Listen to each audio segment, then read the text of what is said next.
कैसे हैं सब? उम्मीद करता हूँ सब ठीक ठाक होंगे। इस समय हम पढ़ रहे हैं यूनिट्स एंड मेजरमेंट्स चैप्टर, और जिसमें हमने फिजिकल क्वांटिटीज़ के बारे में पढ़ा और इसके अलावा हमने पढ़ा basic quantities, derived quantities, basic units, derived units और मैट्रिक सिस्टम के बारे में पढ़ा, जिसमें हमने CGS, FPS और MKS सिस्टम को पढ़ा। साथ ही साथ हमने पढ़ा SI यूनिट्स क्या होते हैं और SI यूनिट्स के एडवांटेज को पढ़ा। अब आज का चैप्टर जो शुरू हो रहा है वो हो रहा है डेफिनेशंस ऑफ फंडामेंटल क्वांटिटीज़ से। तो फंडामेंटल क्वांटिटीज़ के जो यूनिट्स हैं, फंडामेंटल यूनिट्स की डेफिनेशन हमें देनी है।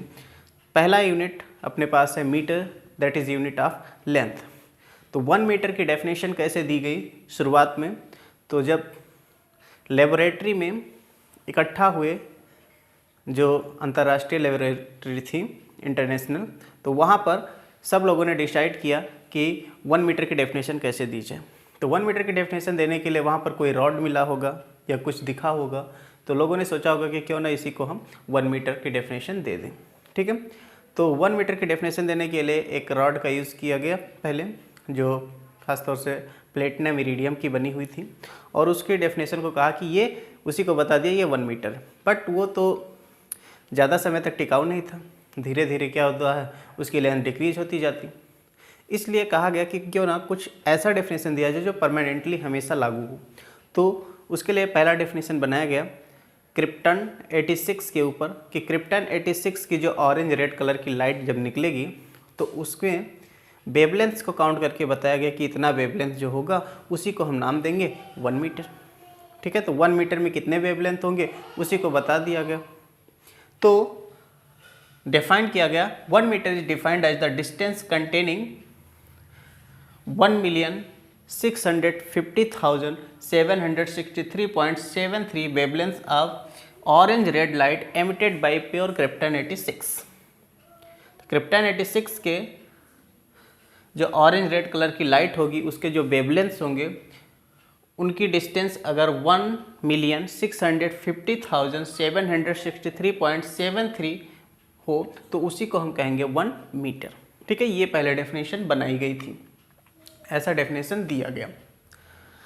अब बाद में एक डेफिनेशन और बनाई गई, क्योंकि कहा गया कि सबसे बढ़िया चीज़ यह है कि अगर हम लाइट के ऊपर दे दें, जो सनलाइट होती है, सनलाइट के ऊपर अगर हम डेफिनेशन बनाएं तो वो ज़्यादा टाइम तक चलेगी।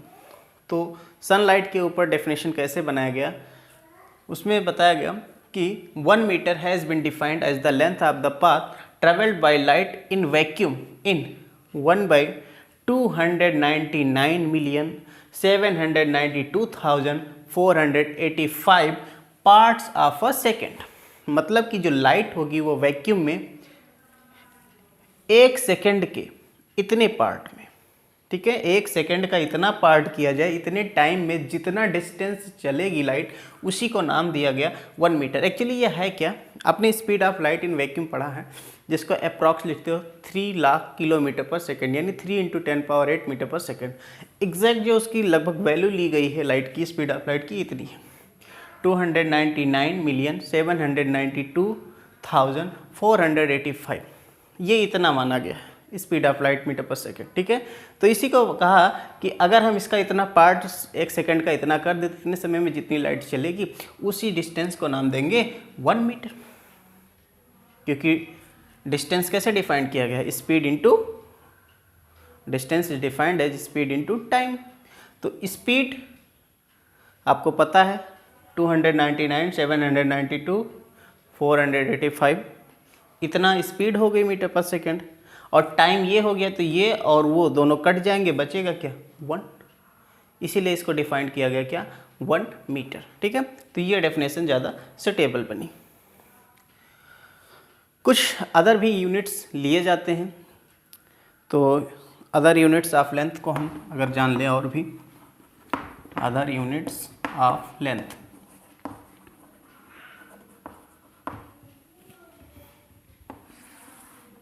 तो अदर यूनिट में आपके पास आता है जैसे 1 किलोमीटर।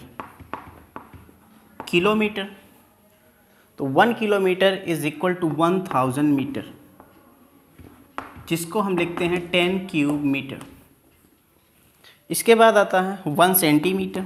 1 सेंटीमीटर का मतलब 10⁻² मीटर।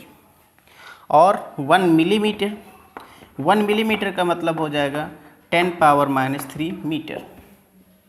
फिर 1 माइक्रोमीटर, इसको बोलते हैं micrometer.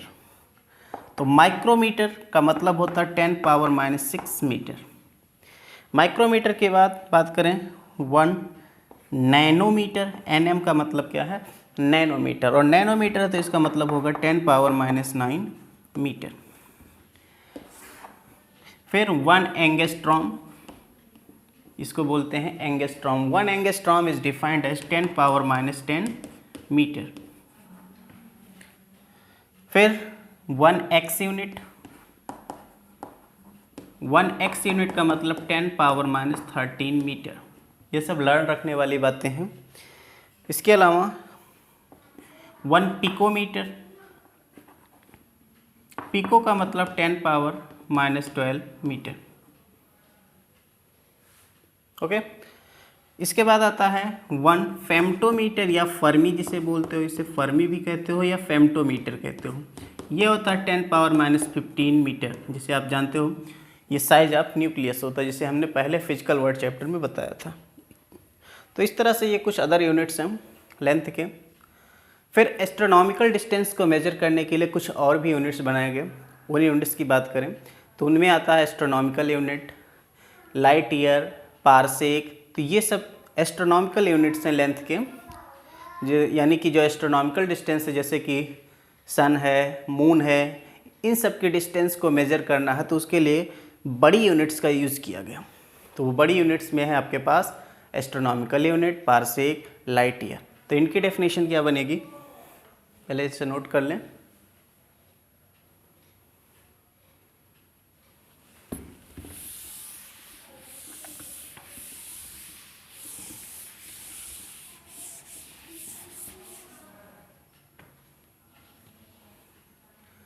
Astronomical unit,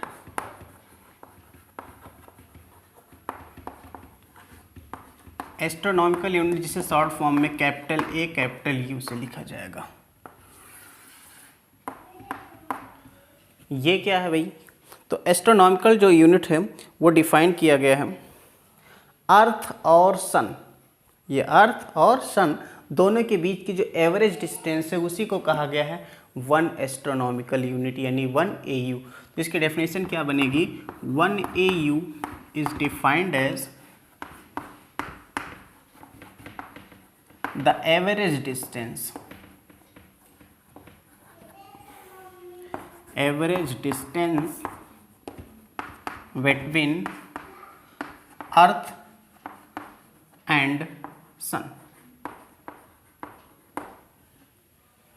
1 astronomical unit define किया गया है average distance between earth and sun. तो अब ये होता कितना है, इसकी वैल्यू भी लर्न रखना ज़रूरी है एस्ट्रोनॉमिकल यूनिट की।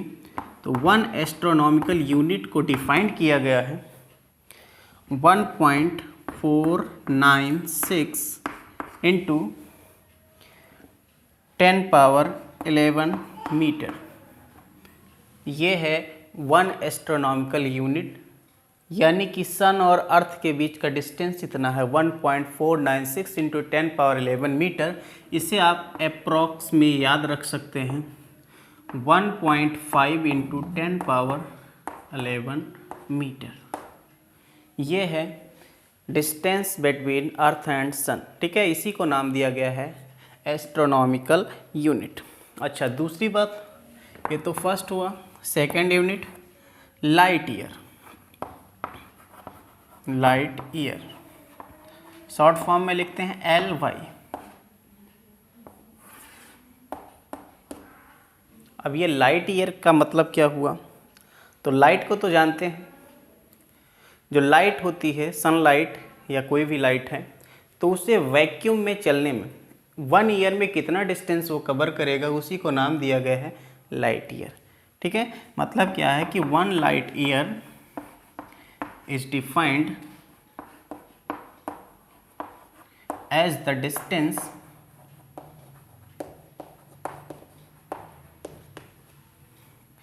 ट्रेवल्ड बाय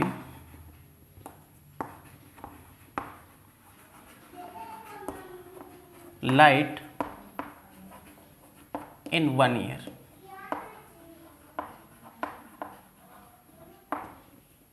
ठीक है, 1 ईयर में, 1 साल में लाइट कितना डिस्टेंस ट्रेवल करेगी, वो भी किस में ध्यान रखना है, इन वैक्यूम। याद रखना, वैक्यूम की बात हो रही है।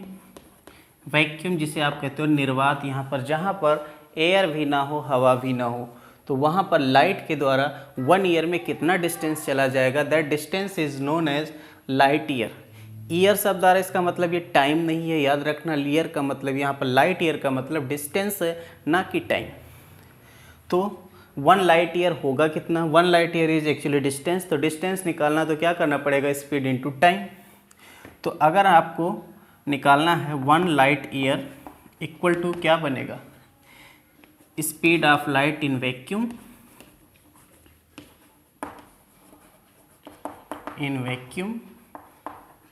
Into 1 year. ये तो होगा, क्योंकि क्या होता है, distance equal to speed into time. Speed है लाइट की स्पीड वैक्यूम में, और टाइम कितना है, 1 ईयर। तो स्पीड ऑफ लाइट आपको पता है, ये होता है 3 × 10⁸ मीटर पर सेकेंड। अब ईयर को आपको सेकेंड में कन्वर्ट करना, तो 1 ईयर में कितने डेज होते हैं, 365 डेज। एंड 1 डे में 24 आवर्स होते हैं, और 1 आवर में 60 मिनट्स, और 1 मिनट में 60 सेकेंड। तो ये टोटल बनकर आया सेकेंड। सेकेंड से सेकेंड कैंसिल हो जाएगा, इसे मल्टीप्लाई करेंगे। मल्टीप्लाई करने के बाद आपको 1 लाइट ईयर मिलेगा, जो कि होगा 9.46 × 10⁻15 metre. This is 1 light year. 1 light year होता है 9.46 × 10⁻15 मीटर। इसे आप अप्रॉक्स में लर्न रख सकते हो 10⁻16 मीटर, क्योंकि ये अप्रॉक्स में 10 है तो 1 पावर इंक्रीज हो जाएगा। 10⁻16 मीटर ये होता है 1 लाइट ईयर, यानी लाइट द्वारा 1 ईयर में इतना डिस्टेंस ट्रेवल किया जाता है। एक वर्क है आपके लिए, ये एस्ट्रोनॉमिकल यूनिट और लाइट ईयर में आपको रिलेशन निकालना है।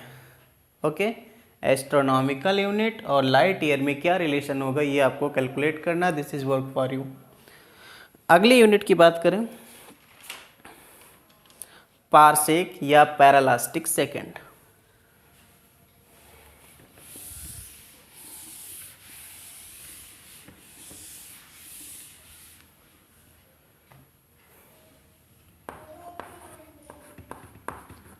पैरालास्टिक सेकेंड, यहाँ पर भी सेकेंड है, पैरालास्टिक सेकेंड, इसका मतलब टाइम नहीं है, ये भी डिस्टेंस है, इसे पारसेक कहा जाता है। पारसेक, पीसी से लिखते हैं इसे। तो थर्ड डिस्टेंस है पैरालास्टिक सेकेंड या पारसेक जिसे कहते हैं। पारसेक का मतलब क्या होता है, जैसे कि ये सन है यहाँ पर, और यहाँ पर है earth. This is sun, this is earth. तो इनके बीच का जो एवरेज डिस्टेंस होगा, दिस इज 1 एस्ट्रोनॉमिकल यूनिट। और कोई थर्ड ऑब्जेक्ट है, मान लेते हैं यहाँ पर है या कहीं पर भी है, मान लीजिए एक छोटा सा ये स्टार है, ये स्टार है। तो इसके द्वारा इस स्टार पर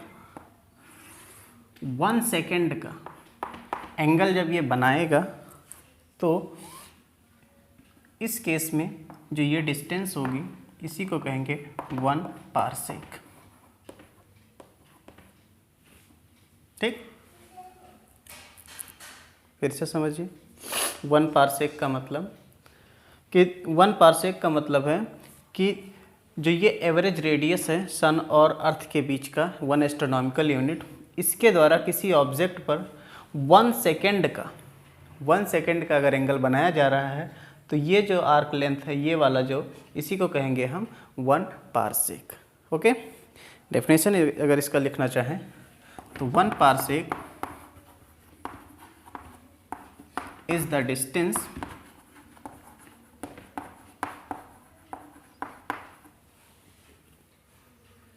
at which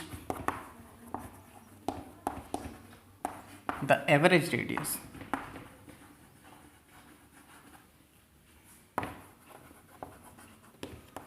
of Earth's orbit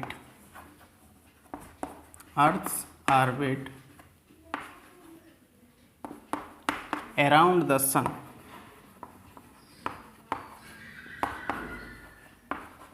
means 1 astronomical unit जिसे कहते हो would subtend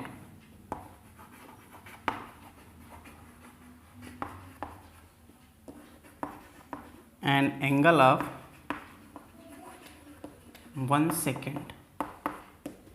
ठीक है, यानी वह डिस्टेंस जहां पर जो अर्थ और सन के बीच की एवरेज डिस्टेंस है वो रेडियस, यानी 1 एस्ट्रोनॉमिकल यूनिट का रेडियस 1 सेकेंड का एंगल बनाएगा, इसी डिस्टेंस को हम 1 पारसेक कहेंगे। अच्छा, अब इसे कैलकुलेट किया जाए तो हमें पता है एंगल इक्वल टू होता है आर्क बाई रेडियस। तो उसके अनुसार यहाँ पर अगर मैं एंगल 1 सेकेंड को निकालूं तो आर्क क्या बनेगा और रेडियस क्या बनेगा? This is arc 1 astronomical unit और रेडियस बनेगा ये 1 पारसेक। इसके अनुसार अगर मैं 1 पारसेक को कैलकुलेट करूं तो क्या बनेगा? 1 पारसेक इक्वल टू बन जाएगा 1 astronomical unit divide by 1 second. अब हमको पता है कि 1 एस्ट्रोनॉमिकल यूनिट जो होता है इसकी वैल्यू होती है लगभग 10 पावर 50, यानी जिसे आप लिखते हो 1.8, ये होता है 1.496 इंटू 10 टू द पावर 11 होता है, 10 to the power 11 metre. This is 1 astronomical unit. अब ये जो 1 सेकेंड है, 1 सेकेंड को पहले तो आप डिग्री में कन्वर्ट करो, फिर रेडियन में कन्वर्ट करो, तो ये 60 इंटू 60, क्योंकि आपको पता है 1 डिग्री में 60 मिनट और 1 मिनट में 60 सेकेंड। तो इस तरह से ये तो कन्वर्ट हुआ किसमें? डिग्री में। इसको आपको रेडियन में कन्वर्ट करना, तो रेडियन में कन्वर्ट करने के लिए पाई अपॉन 180 से डिवाइड करोगे, तब ये टोटल बन जाएगा किसमें? रेडियन में। अब इसे आप सॉल्व करोगे, पाई की जगह पर 3.14 रखोगे, तो रखने के बाद इसकी जो वैल्यू आएगी ये आएगा 4.85 into 10 to the power -6 radian. इन दोनों वैल्यूज़ को इसमें रख दिया जाए। रखने के बाद क्या बनेगा? 1 एस्ट्रोनॉमिकल यूनिट हुआ 1.496 into 10 to the power 11 divide by 1 second का मतलब 4.85 इंटू 10 टू द पावर -6। इसे कैलकुलेट करें। कैलकुलेट करने के बाद आपको 1 पारसेक मिल जाएगा, जो कि बनेगा 3.1 into 10 power 16 metre. 1 parsec equal to 3.1 into 10 to the power 16 metre. This is 1 parsec. ठीक है, आप ऐसे ना याद रख सकें तो लाइट ईयर के टर्म में याद रख सकते हैं। 1 पारसेक इक्वल टू होता है 3.26 लाइट ईयर। ओके, याद रहेगा, बहुत ही आसान है। तो इस तरह से ये एस्ट्रोनॉमिकल डिस्टेंस भी हमने पढ़ लिया, यानी जो सन, स्टार, अर्थ, इन सब के बीच का जो डिस्टेंस होता है उसको मेजर करने के लिए जो 3 यूनिट्स स्पेशल हैं। पहली यूनिट एस्ट्रोनॉमिकल यूनिट, दूसरा लाइट ईयर और तीसरा जो है वो क्या है? पैरालास्टिक सेकेंड या पारसेक। इनके बारे में भी हमने पढ़ लिया। ठीक है, इसके बाद जो एक और चीज़ याद रखना, जैसे एरिया मीटर स्क्वायर में कैलकुलेट करते हैं, लेकिन बहुत स्मॉल एरिया तो उसको बार्न में कैलकुलेट करते हैं। और याद रखना 1 बार्न का मतलब क्या होता है। ये स्मॉल एरिया है, याद रखना, स्मॉल एरिया को बार्न में मेजर किया जाता है और 1 बार्न होता है 10 पावर -28 मीटर स्क्वायर। ये 1 बार्न भी याद रखने की ज़रूरत है, बाई चांस कभी ज़रूरत पड़ जाए। तो इस तरह से अपना लेंथ का सिस्टम ख़त्म हुआ। अब जो अदर बेसिक यूनिट्स हैं उनकी डेफिनेशन पर फोकस करते हैं। Other fundamental units are defined as kilogram. Kilogram की जब बात आई तो पेरिस में वहाँ पर एक प्लेटिनम इरिडियम का एक सिलेंडर था। उस सिलेंडर को देखा गया और उस सिलेंडर को ही मान के कहा गया कि इस सिलेंडर का जितना वेट है, जितना मास है, उसी को हम कहेंगे 1 किलोग्राम। ठीक है, तो 1 किलोग्राम की definition, 1 kilogram is defined as the mass of platinum iridium cylinder kept in Paris.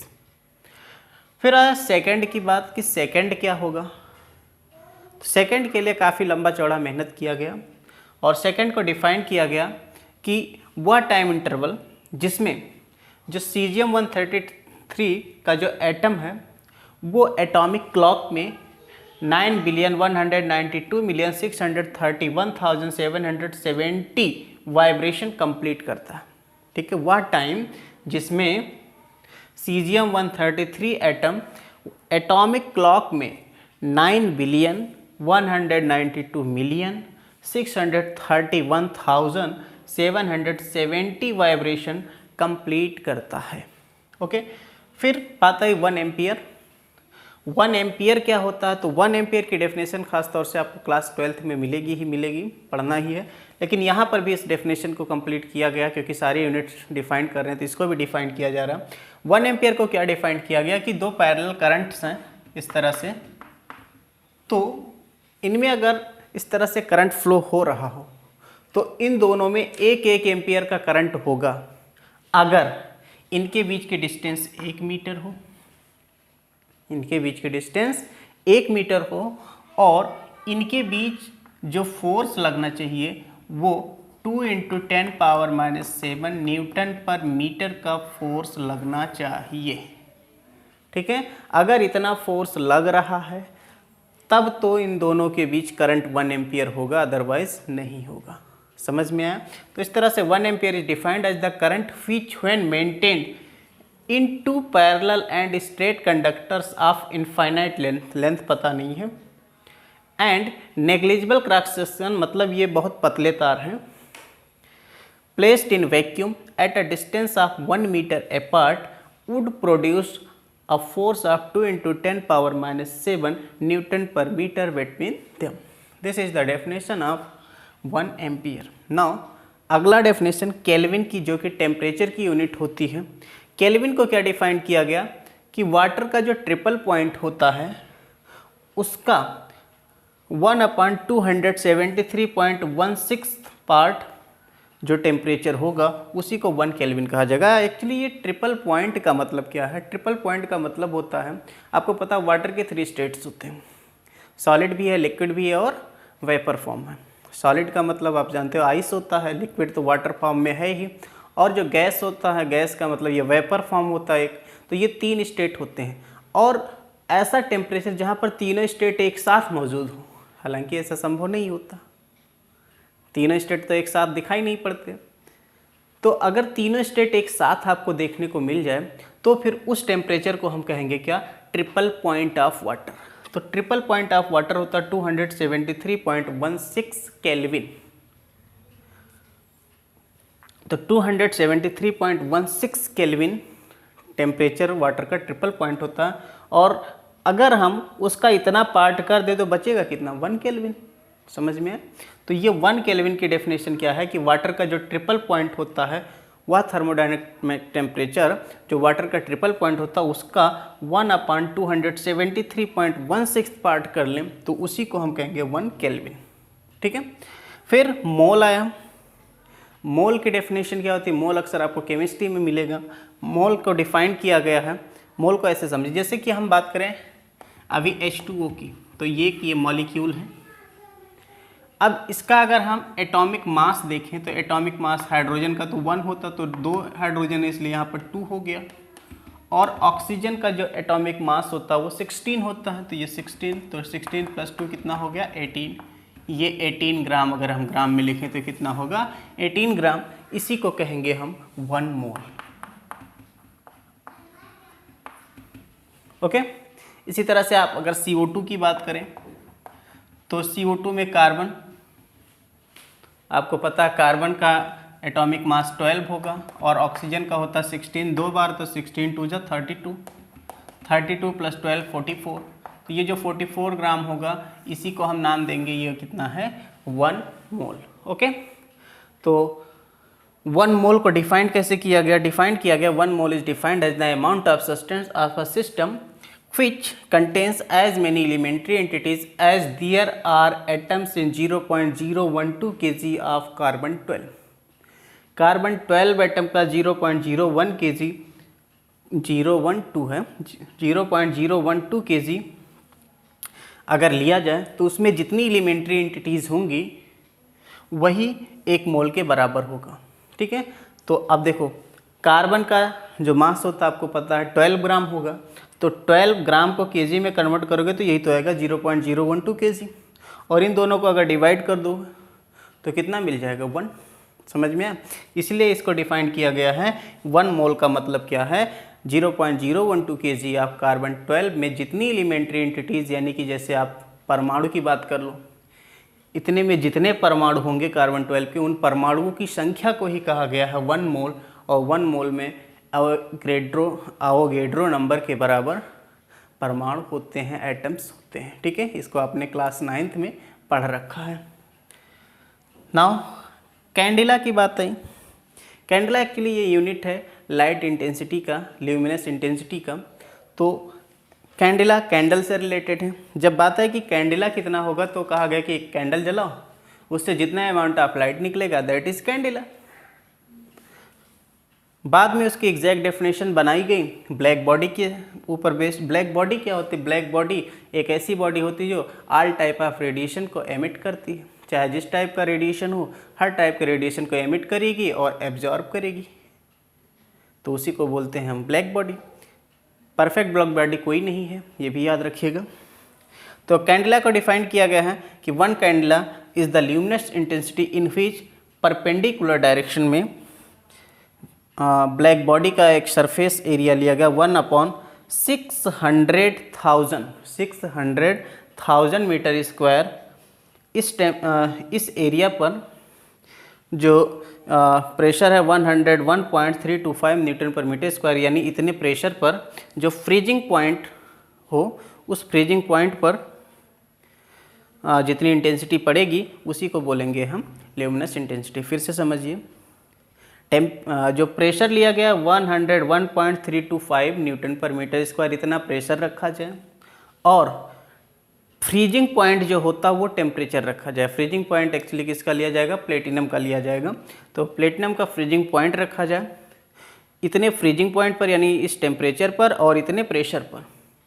जो ब्लैक बॉडी का इतना एरिया यानी 1/600,000 मीटर स्क्वायर का जो एरिया है, इतने एरिया पर जितना इंटेंसिटी पड़ेगा that intensity is known as 1 candela. Okay, तो इस तरह से सभी बेसिक यूनिट्स की डेफिनेशन कंप्लीट होती है यहाँ पर। ओके।